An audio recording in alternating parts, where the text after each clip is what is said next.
What's up guys, and welcome to another Blitz Brawl. Now you noticed that this week I'm a little bit lonely, it's just me. But don't worry, we still actually have Speed Robo here, because we got discussing and we were like, you're doing all this analytical casting and maybe you should prove to the audience, to the people at home that you can actually carry carry yourself in a game of Legacy's Law. So Speed Robo is facing off today against one of the leading competitors in the game in Empire.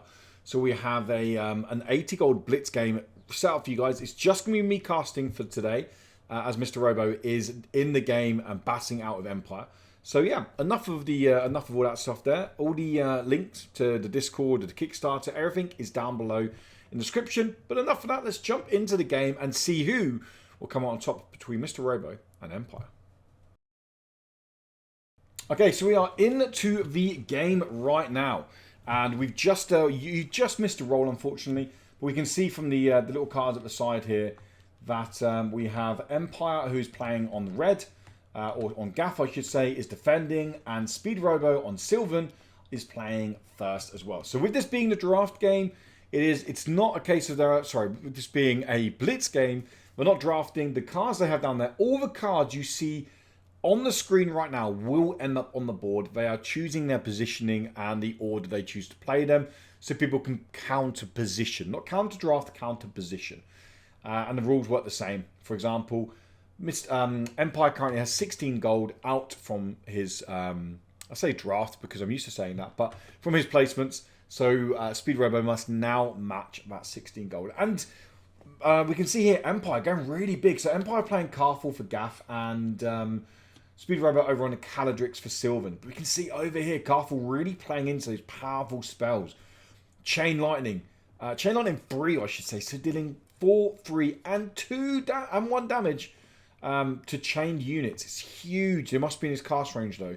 Lightning Bolt 2 as well. Just bringing down the 2 magic damage is massive. And it can be combined.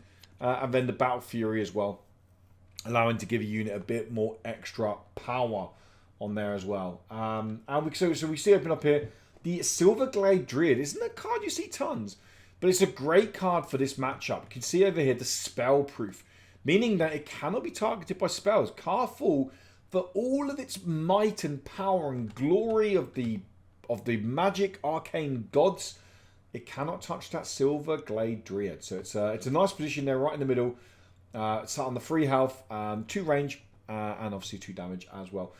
A lot of Gladehawks over here. Remember, all of these will feature on the board. And Speed Robo going ham on those Gladehawks. Maybe do a buy one, get one free or something down at Walmart. But there are a lot of Gladehawks there that will be interesting to see how they play out on this one. And we're over to... Sorry, I lost track then. We're over to Speed Robo still on the draft. I've got 2 caught up with the Gladehawks. Too many Gladehawks kind of... it will do that to the system. It will... start making you worry about it. And Speed Robo not holding back, saying, hey, have you seen my bear and my littler bear? I was going to say bear and bigger bear, but Ursa Major and Ursa Minor. 18 gold combined. If you play one, you have to play the other. It's literally written in their law, but that's the case and the way it has to be. But they're taking up the threatening position into center hex right now. This will be an interesting game to see how it plays out, because the Sylvan obviously have the mobility, lots of units like Gladehawk that can travel far distances, charging, not lots of damage, lots of maneuverability among them as well, allied pathing to really kind of outwit your opponent, whereas Gath are a little bit more, I don't say two-dimensional, but they're like, I see enemy in front, I run and stomp and smash. Obviously, there's more complexity to them than that, but on the surface, that's definitely what they can look like as well. And the Minotaur coming down here. So in terms of the big front, like very big, powerful front units, we've got 22 gold on the Gath side for Empire with the Ironhoof Minotaur and the Charbelcher up against the 18 gold of the bears or the Ursa Major, Ursa Minor bears for Speed Robo. So it'll be very interesting to see how that plays out there. Charbelcher is going to be an interesting one as well, because the Belch mechanic, or Belch keyword, deal 3 magic damage to every adjacent enemy unit. It's not combinable, so you very much do need to position to get there. The reason it can be very important is Sylvan isn't known for having its really big health. Outside of Green Dragon or Fawn Elemental, like, the 7 health's about as high as it gets, really. So the bears here, 3 damage to these guys is almost 50% of health. Well, it is for the minor. It's nearly 50% of Mage's health. And the 3 damage will clear most. I'm just trying to check now.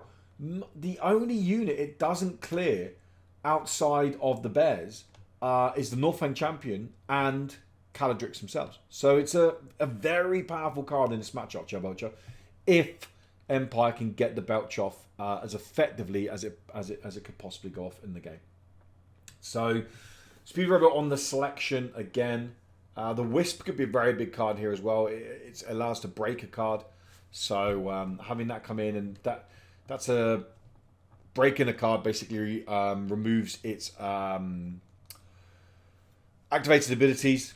So it's a very passive ability. So it would remove the passive ability. So Char Belcher, it would remove the imbued, the magic resist, and the health regen. It wouldn't remove the belch. That's silence. Silence is what stops activating abilities. Broken is what prevents the passive abilities as well. So it could be a very big card here coming in to give that one turn. It's all it needs, that one turn to slow something down. It would remove the trample, for example. Which again, trample is a keyword. People go, it's okay. Trample 2 when you're playing against Sylvan and a lot of their units only have 2 health.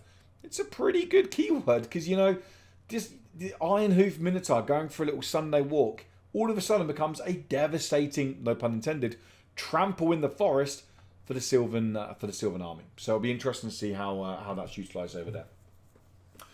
52 gold each, and you'll notice that Speed Robo has a lot more units on the board than we can see that Empire has on the board. But we know all units will go on the board. They're purely looking at positioning right now anyway. So it's Sylvan is going to end up with a slightly more full board than the Gath army of Empire. However, Empire has built or invested a little bit heavier into the hero of Kaar'thul. So we can expect that kind of to balance out there. Kaar'thul can very much sit back, enjoy a cup of tea, and just rain down lightning.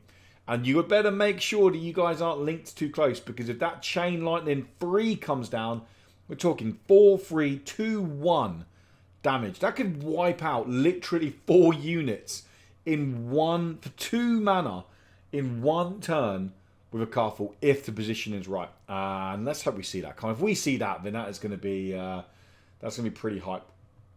Pretty hype. Northland Champion coming down at the front. It's a very good unit. The range 1 doesn't sound like much, but it means it won't take retaliation. So if it charges, it has movement 2, so it doesn't lose 1 movement. But it does deal 1 physical damage to the enemy unit adjacent to the defender. So you're effectively dealing 3 damage at range because it doesn't take retaliation. And it's passing on 1 more damage as well. For 8 gold, okay, it's easy to look at and say, 4 health, it doesn't survive a lot of attacks. No, but the 3 movement or the movement 2 charging with the 1 range, it's a really, really strong card. And it'd be wanting to use this to engage, not early on, but to definitely clear out some units that maybe be lurking around there. Out wide, maybe the Bombardiers, maybe the Archers, maybe the Lackeys as well. Or just pushing some good damage on the Grunts themselves. Pushing damage on a Grunt, for example, could then push 1 damage onto the Troll Doctor, or maybe even push 1 damage onto something like a Spike Collar Hound, which would then remove the Hound, and you haven't even directly attacked it. So, very interesting here. We can see Empire setting up in an almost arrowhead formation, where I would say Speed Robo has set up in a more traditional manner, but Speed Robo has just taken every unit available. He can't even play Gladehawks over here. 3 Gladehawks over here. So technically his gold is down by 3 because he had so many Gladehawks where they were buy 1 get 1 free at Walmart, but that was it. There was no way he could play all those Gladehawks. So we're into game time now. Round 1. Now I expect, knowing that Speed Robo is, despite being attacking, I'd expect him to be slightly more, I don't want to say reserved here, because the last thing he's going to want is to let someone like an Iron Tooth Minotaur get on center hex. Because if that thing gets to center hex, there is a lot of pressure coming in or potentially coming from that Ironhoof Minotaur. If he starts crowding around it, like we said, the Trample 2 can just say, hey, I'm gonna go for a little jolly and I'm gonna trample over you. The 8 health as well, meaning if they choose to attack it, it's just gonna eat that damage and deal 4 back to it as well. I like the Charbelcher on center because again it's a unit you don't want to crowd. You can't crowd that unit because the belch ability. It has health regen 1 as well and currently 8 hit points if we include the shield, but it gained from taking center hex first or being the first unit to venture into the center hex. Silverglade Druid is pushing a little bit of damage with its ranged ability. And it's throwing a counter on there as well, which is going to break the defender. Now, breaking meaning it removes those passives. Imbued, magic resist, and health regen 1 are gone. This unit just has its stat line at the bottom. And it also has the active in Belch, but it's a tapped card, so it cannot activate that Belch. A very aggressive play coming in here now with the Skorg Archer coming straight up there now and... pushing the damage straight onto the Battle Fury. Sorry, it came from the Kaar'thul over here. We can see Battle Fury's the ability. Target allied unit gains charging +1 power this round. That unit health becomes 1 +1 action if not combined. So it wasn't combined. So they used the Battle Fury. They then used it on the Skorg Archer, which has 1 health anyway. So it came rushing in, pushing the 4 damage on the Ursa Major. That's how that unit got so big. And quite frankly, terrifying. It's a 4 gold unit pushing the damage onto Ursa Major, and then having the even if Empire loses it, it's pretty much got its value. It's done a very good job already, and Kaar'thul still has the ability to play more because it wasn't combined, so it still has +1 action as well. And also we can see the Wizard Gear, 7 gold. This thing is very expensive for a unit or for an item. But +1 mana, +1 cast range, meaning the Chain Lightning now has free range. That could be devastating later on. And also mana regen. So it's a really, really strong item to use on Kaar'thul. It can basically make them a ranged terrorizing goblin, or orc I should say, that just rains down lightning on people over and over and over again. So we can see here, the Wisp is the first one to go with the 2 gold on that one there. So down 2 gold, but as you know, 2 gold isn't tons in this game. It's not loads. So there's no huge difference for now. And the 2 gold was I'm trying to see now if it was used to break something, but it wasn't. It was used to heal the Major. Sorry, I missed that play there. So the Wisp came in to heal the Major. Arch coming in. Getting rid of the Gladehawks. The Gladehawks so far are down a little bit over here. Let's line these units up here so we can see the gold that's going down. And so yeah, we're currently pretty much dead even actually. Four golds apiece when it comes to gold lost in the battle now. So we're over with the Speed Robo.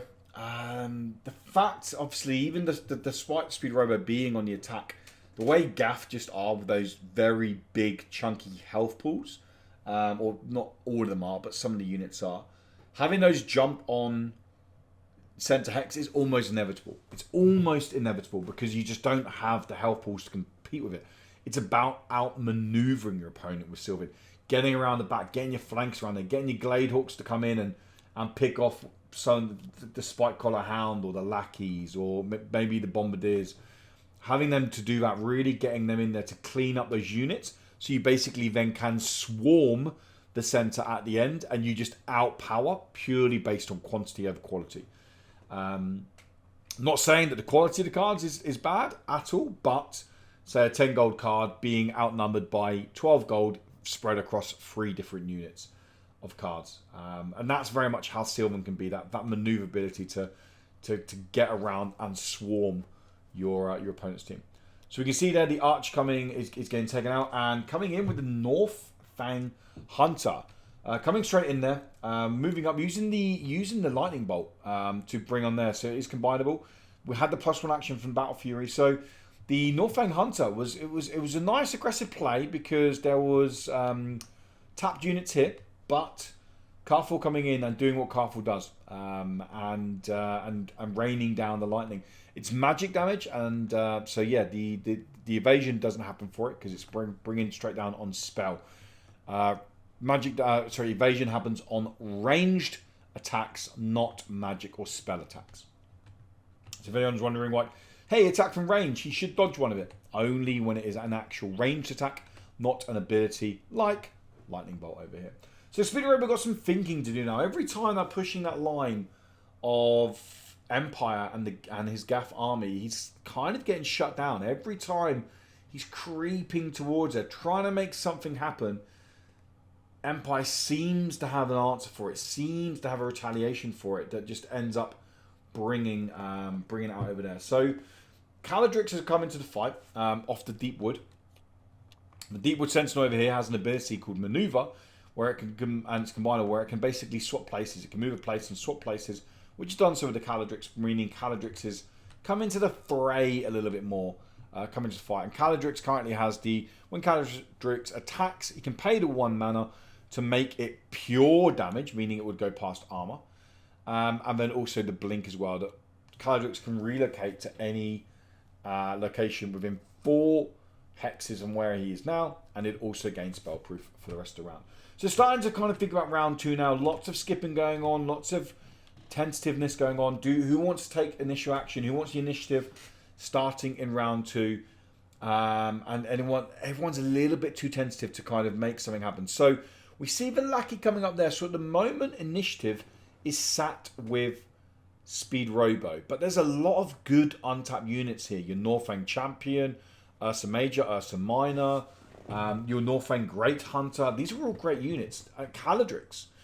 But maybe he's not going to just want to waste a turn with, waste a round with. Maybe trying to make something happen, make a play on this as well. The Charbelcher is currently damaged for 1, so it's sat on 6 health points.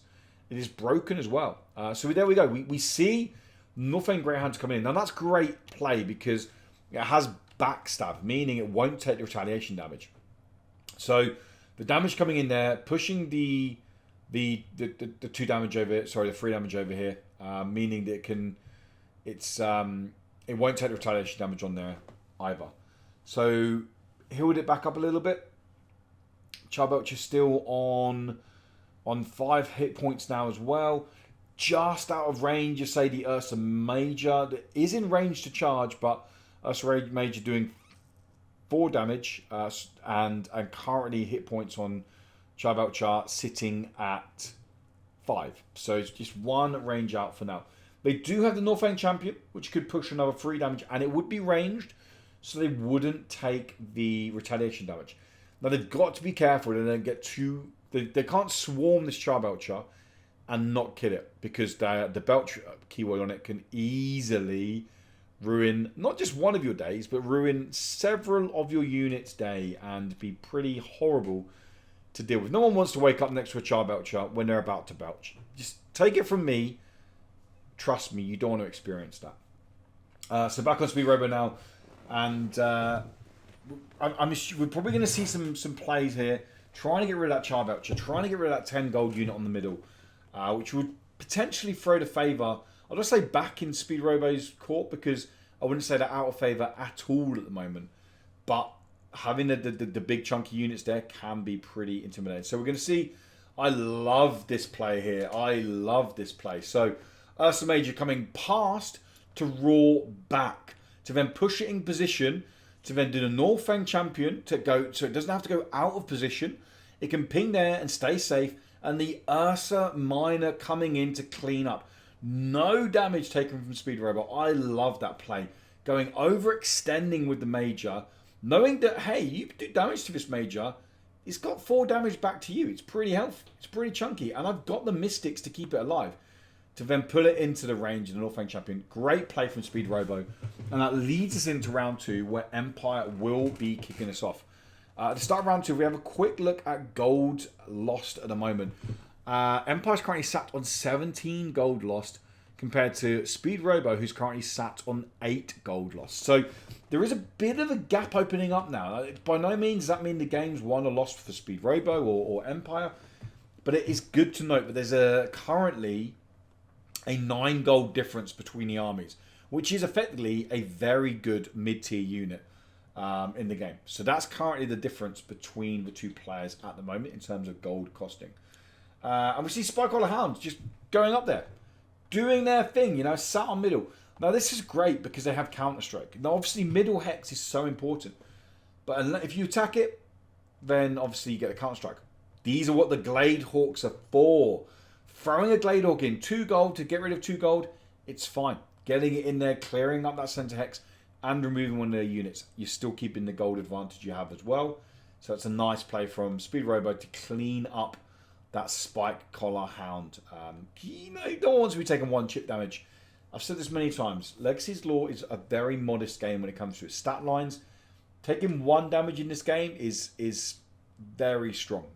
Just pushing 1 damage is very strong in this game. It all adds up. And the healing or sustainability is also very limited. So you need to make sure you're pushing your damage in the right positions. But the ball back in Empire's court right now, or over on Empire's side of the field, we should say. And yeah, it'll be interesting to see how this one goes. I should apologise now that the pings that you may be hearing, it's my fault. I didn't turn off my pings from my emails, my work emails. So I'm going to apologise on those. No one panic or worry that you've got work emails coming in while you're watching this game. You haven't. It's on my end. I've turned it off now. I should have turned it off anyway. We'll soon find out. Moment of truth if I get another email. Okay, so the Bombardier coming in and pushing 2 damage on the Ursa Miner. Sacrificing that 2 gold again, sacrificing the unit, but pushing 2 damage on the Ursa Miner. The Mystic at the back is currently, it is just out of range to hit it. It is combinable, so they could move up, but that might bring the Mystic in a position they don't want to be in. The Mystic likes being at the back, likes being nice and safe, just popping off the healing, but at the moment, if it wants to heal the Miner up, it needs to come a little bit closer. It needs to come into the party a little bit more to get that healing over on the Ursa Miner. So back over to Speed Robo now, and assessing the options here. The 2 big scary units still to deal with. Obviously, Kaar'thul being the terrifying mage that he is. The Hellbear and the Ironhoof Minotaur. They're going to be the cards they're going to want to be trying to maneuver around or deal with. Not necessarily this turn, but cards they definitely want to keep in mind. The rest of the cards, most of them, I say most of them, they might be looking to position a Gladehawk down. This is a good turn to try and push a Gladehawk down a little bit and put it in range to potentially threat a Bombardier or a Lackey. It does outmaneuver those by 2 places each, so it's safe on range. There's nothing could touch that could get to a Gladehawk if it was to go nice and wide and set out just outside H2 on the right hand side of the board, and obviously 2 other Gladehawks on the other side as well.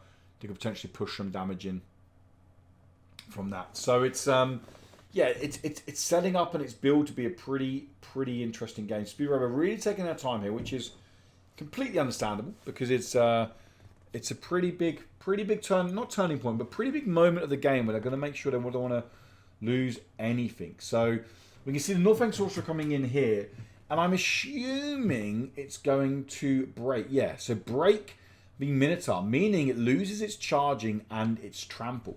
Still has its 4 damage, still has its 3 attack, still has its 8 health, but it loses its charging and it loses its trample. So at the moment, it basically can't attack this turn. So all these are a little bit safer around there now. The Ursa Miner, for example, would have been 1 shot from the Ironhoof. It's not anymore. The Ursa Miner is safe there for now because the Ironhoof Minotaur, it can't charge. It can walk forward 3 places.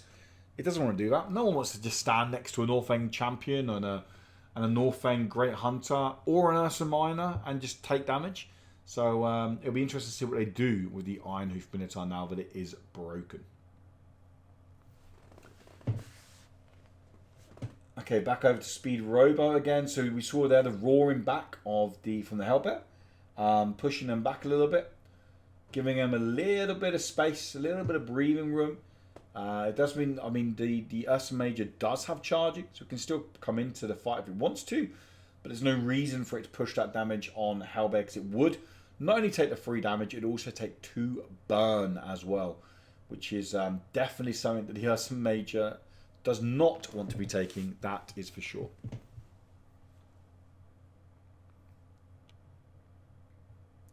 So Northane Great Hunter is a really interesting card I want to utilise well here because that backstab, we can see it again now. Coming in, pushing the 3 damage, and it can go there. It can be pretty safe there.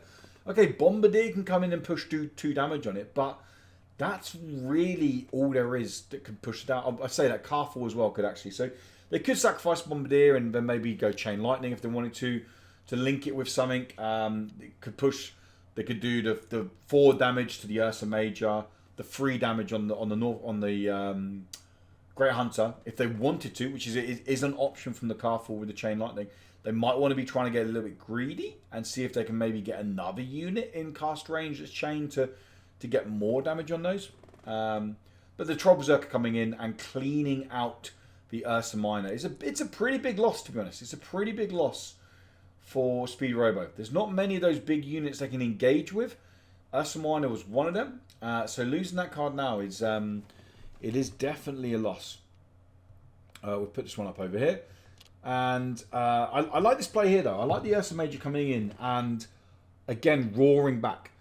It's all about the cast range of Kaar'thul. Kaar'thul can do so much damage with the Chain Lightning or even their Lightning Bolt. Just a 2 damage from the Lightning Bolt. It's still very effective.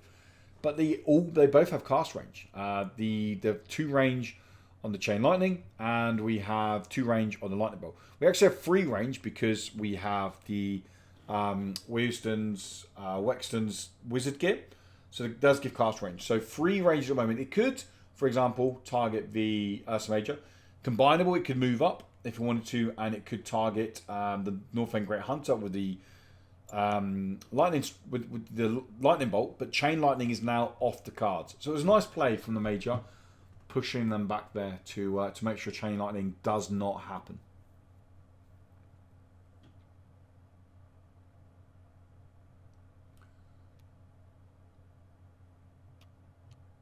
Okay, Speed Robo then bringing up the Gladehawk and getting rid of a Bombardier.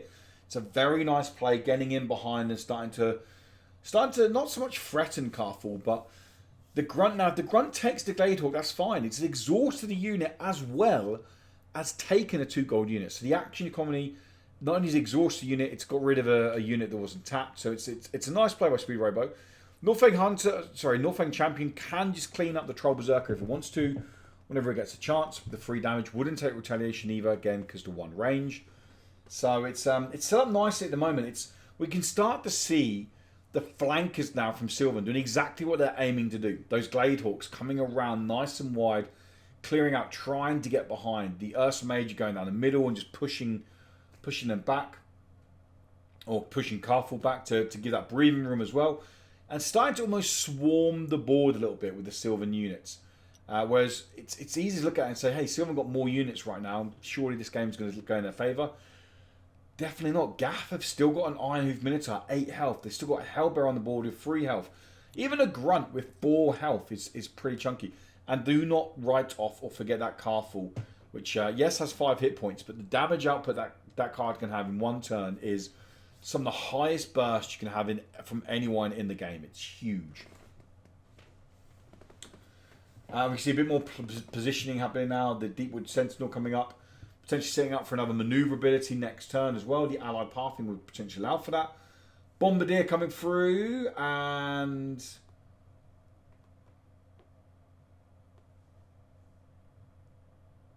pushing damage. Yep, Bombardier coming through and pushing damage.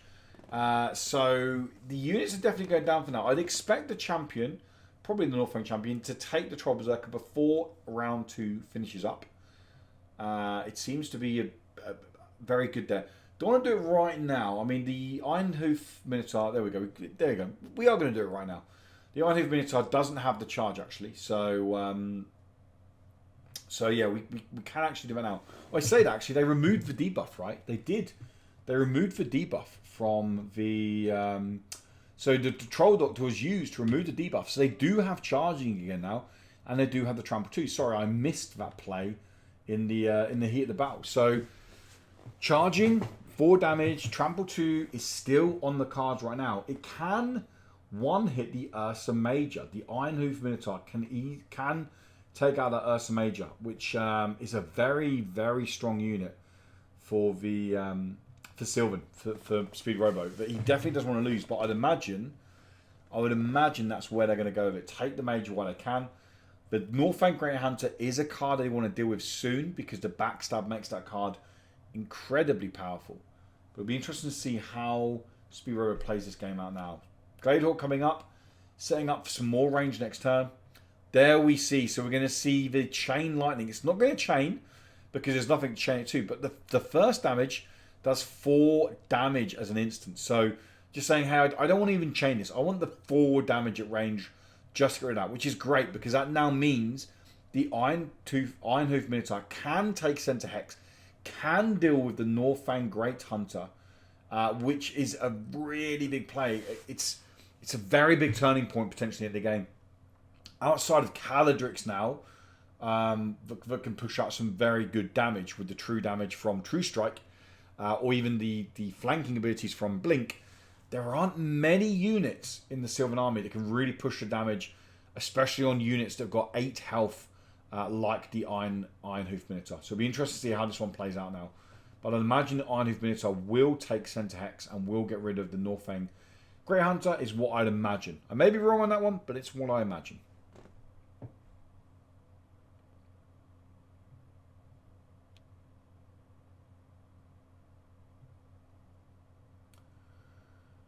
Deepwood Sentinel coming through. Does have allied pathings that can move through units if it needs to. And obviously it has that maneuverability as well. So it can bring a unit into the fray. It can effectively increase the range of a unit by bringing them closer to their target. So using these cards well is absolutely vital. It's so important in the game of Legacy's Law if you want to really kind of, well, I say Legacy's Law, when you're playing Sylvan. A good Sylvan player will make sure they're using their maneuverability to the best of it possibly can be to really outwit, again, as I say once again, their opponent. But choosing to skip with it in the end, choosing to skip with Deepwood Sentinel. So at the moment, initiative is with Speed Robo next turn. Empire has the Iron Hoof Minotaur left and only the Iron Hoof Minotaur. So whether they choose to go with that or pass that, it's up to them. But they skip, they would gain the initiative next turn. Okay, there you go. So they're going to push the damage in. So they're going to come in and trample the card as well. So they're going to come in on and trample on it to get the 2 damage on there. And not take the Center Hex. Which means they are out of range of the Silverglade Druid. So the Silverglade Druid cannot ping them, cannot push the 2 damage on them, cannot break them. So choosing to trample then allows them to not kill the unit because of 2 damage, but also stay in a safer position. It's a really nice play actually. It's a very 5-headed play there to not put yourself in the range of the Silverglade Druid. So you can't get broken. A broken Minotaur would mean that it wouldn't have the trample, wouldn't have the charge next turn. And it would be a sitting duck. I say a sitting duck, a pretty strong sitting duck at 4 attack and 8 health.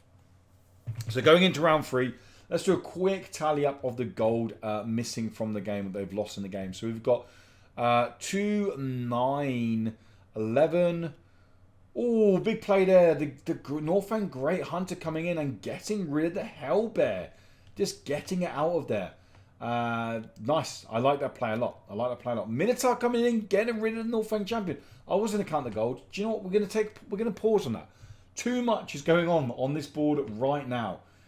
Again, it looks like a lot of green is outweighing a lot of that red, but a lot of that green, if it plays or attacks into that red, it just one-shots it. So they've got to be very careful now. Speed Robo's also got to be pretty careful on their positioning, mainly because the Chain Lightning from Kaar'thul. If they start grouping together too much, Jack could be absolutely terrifying.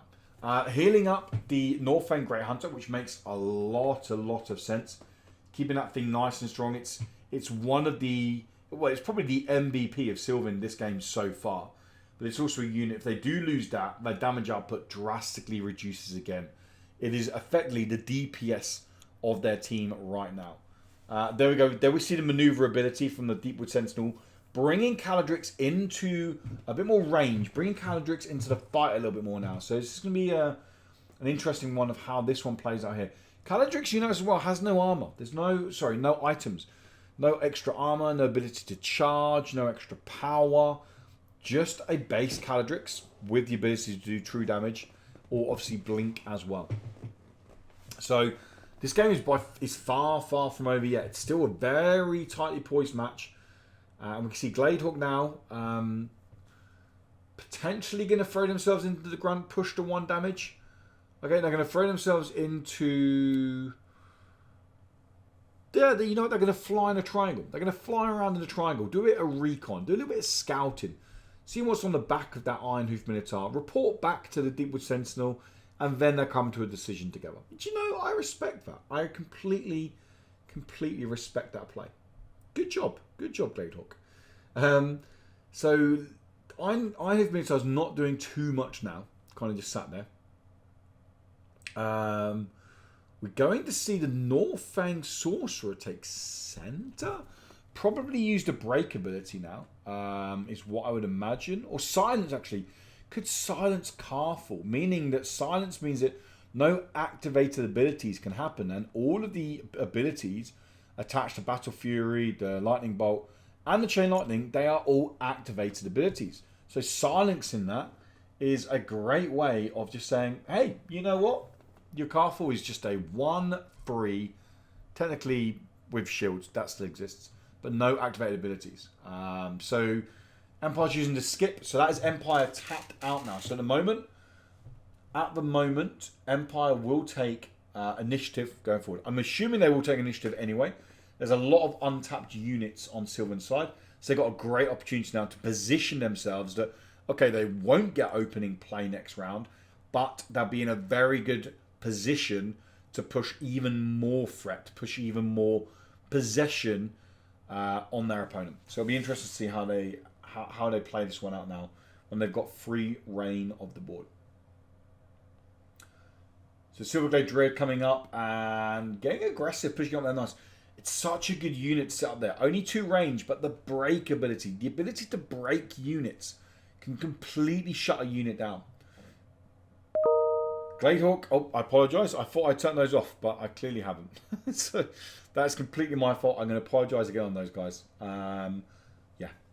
Any complaint post, by all means, stick it down below in the comments. I'm sorry on those. Okay, Gladehawk is still umming and ahhing about what to do with the Gladehawk. The time on the clock is, I don't want to say it's getting low because, you know, there's still a lot of Legacy's Lore to be played in this game, but 6 minutes in round 3, it's teetering on where he'd want to be. That's for sure. That is for sure. Gladehawk is going to throw themselves in and take Kaar'thul's shield from 2 down to 1. Somebody might be thinking, was that worth it? That's exactly what Gladehawk is in the army to do, is to push that damage down, to get that chip damage on there, to make units vulnerable. Kaar'thul is a vulnerable hero. It only sits at 3 base health. Compare that to something like a Tristan at 6 base health. And that's the kind of the trade-off it takes from being a very powerful spell-wielding mage from range, is that it can be one hit. By a lot of units can one hit that card. And now we see exactly what we were talking about at the beginning. Sylvan biding their time, and then now using their long range, their maneuverability to really get around. Kaladrix using the blink to get right up in Troll Doctor's face, right up in his grill, and potentially move the Troll Doctor over there as well. So both cards going, Northfang Great Hunter and the Northfang Sorcerer, because the Trample ability, both of those had 2 hit points on the card. Trample went over both of them, meaning it dealt 2 damage to both cards. So that was a huge play there. The Northfang Hunter was the real, like I said, one of the unsung heroes to really push the damage. There is very little damage output now for Speed Robo. The 2 Gladehawks, they're going to just be doing the 1 damage. 1 damage onto... we see the Chain Lightning coming down as well, getting rid of the Deepwood Sentinel and the Gladehawk. This round 4 has been a huge swing. A huge swing into the favour of Empire. And apart from Kaladrix now, the damage output just isn't really there. I'm not saying it's over. I'm by no means saying this game is over. But it does make it a lot harder for Speed Robo to kill something with 8 health when they just don't have the damage there. And all their units will pretty much trade for it 1 for 1. I say 1 for 1. We'll push the damage, but then die on the retaliation damage. So it'll be interesting to see. Glador coming in and pushing another piece of damage. There is no healing. Troll Doctor was literally taken out a minute ago by Kaladrix. So just pushing all the damage they can now.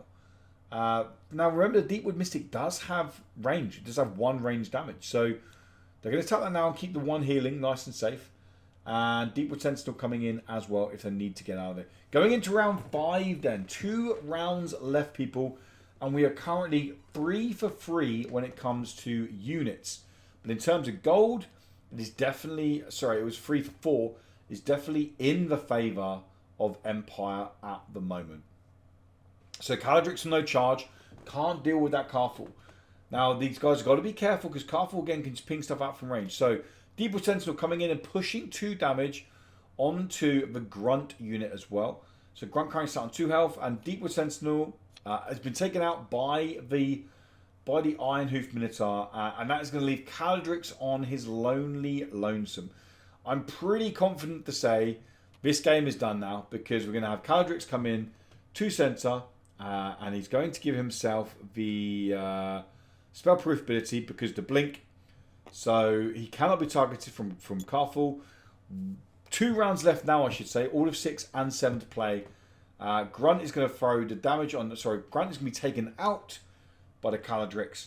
There's nothing on there, so Minotaur can come in, take the Kaladrix, and that is going to be... Oh, he's Trample. And then we're going to see the Lightning Bolt come down there as well to take that at the end. It was a very tight game up to about round 4, and then losing that Great Northang Hunter was a really, really big turning point for the match. It was a really, really good game. It was great to see the guys play out there. We saw Sylvan played almost to their full potential, and that's no disrespect to Speed Robo whatsoever, but you saw the real kind of sweeping of movement around the units, leaving the chunky units in the middle doing their own thing, bringing it around. The way Speed Robo dealt with the Hellbear was really good, but then vice versa, the way Empire dealt with the two bears, the Ursa Major and Ursa Minor, were also incredibly effective. I loved the play where we saw the Ursa Major come up, roar the Charbelcher back for then the Northang Champion to do damage, and then the Ursa Minor to take it out. It's a really nice sequence of moves to play out there, and that's exactly what Legacy's Law offers, is that very high skill ceiling of strategy gameplay and the ability to pull those kind of moves off. So yeah, anyway, thank you so much guys for stopping by. I hope you enjoyed the game. Let us know in the comments below if you did enjoy the game, and if you want to play the game, if you want to check the game out yourself, if you want to check out the Kickstarter, the Discord, all the links are down below. If you want to play the game and you've not played it yet, trust me when I say this, I'm not just saying it because I'm part of the community. It is one of the nicest communities you can possibly join. If you join the Discord, get into the LFG channel and just say, hey, I'm looking to play my first game of Legacy Law. Someone in there, the playtester will in there, get hold of you straight away and they'll say, hey, let's jump in and play a 50 gold match.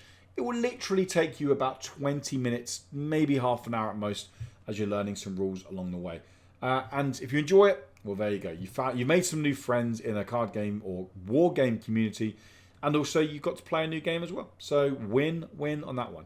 Anyway, have a great day, morning, evening, whatever it is, wherever you guys are. Stay safe, take care, and until next time, goodbye.